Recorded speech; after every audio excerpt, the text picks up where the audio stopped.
3000 பேரிடம் ரூபாய் 300 கோடி மோசடி செய்த நபர். அமைச்சர் செங்கோட்டையன் முன்னிலையில் தாவேகவில் இணைந்தது எப்படி? யார் இந்த வின்ஸ்டா சிவகுமார்? தேர்தல் பிரச்சாரத்தின் போது திமுகவை தீய சக்தி என்றும் தாவேக தூய சக்தி எனவும் முழங்கியவர் விஜய். ஆட்சி மாற்றம் ஏற்பட்டு முதலமைச்சராக பதவியேற்றுள்ளார். ஆனாலும் நாளொரு சட்டம் ஒழுங்கு பிரச்சினை, பொழுதொரு வன்முறை என நிகழ்ந்து கொண்டிருப்பது மாற்றம் கேட்டு ஓட்டு போட்டவர்களுக்கு ஏமாற்றமாகவே இருக்கிறது. பெண்கள் பாதுகாப்பு சட்டம் ஒழுங்கு பிரச்சனையை முன்னிறுத்தி விஜய் தேர்தலின் போது பிரச்சாரம் மேற்கொண்ட நிலையில் அவர் ஆட்சிக்கு வந்து அதற்கு எதிர்பாரமாகவே நடந்து கொண்டிருக்கிறது. இது ஒரு புறம் இருக்க, திமுகவை தீய சக்தி என முழங்கிய விஜய் நிறுத்திய வேட்பாளர் சிலரது பலரது பட்ட படிப்புகள் குறித்தும் கேள்வி எழுப்பப்பட்டு வருகிறது. அதில் பெரும்பாலானவை போலியானவை எனவும் கூறப்படுகிறது.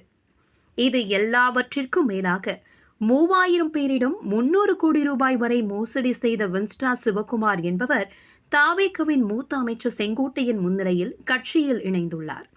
இது தொடர்பான வீடியோதான் இன்று சமூக வலைதளங்களை ஆக்கிரமித்துள்ளது. திமுகவை தீய சக்தி என சாடியவர்கள் இப்படிப்பட்ட நபரை எப்படி கட்சியில் சேர்த்தார்கள் என்ற கேள்வி எழுந்துள்ளது. அது மட்டுமல்லாமல் வின்ஸ்டா சிவகுமாரால் ஏமாற்றப்பட்ட 3000 பேரும் தங்களது அதிருப்தியை வெளிப்படுத்தி சமூக வலைதளங்களில் பதிவிட்டு வருகிறார்கள்.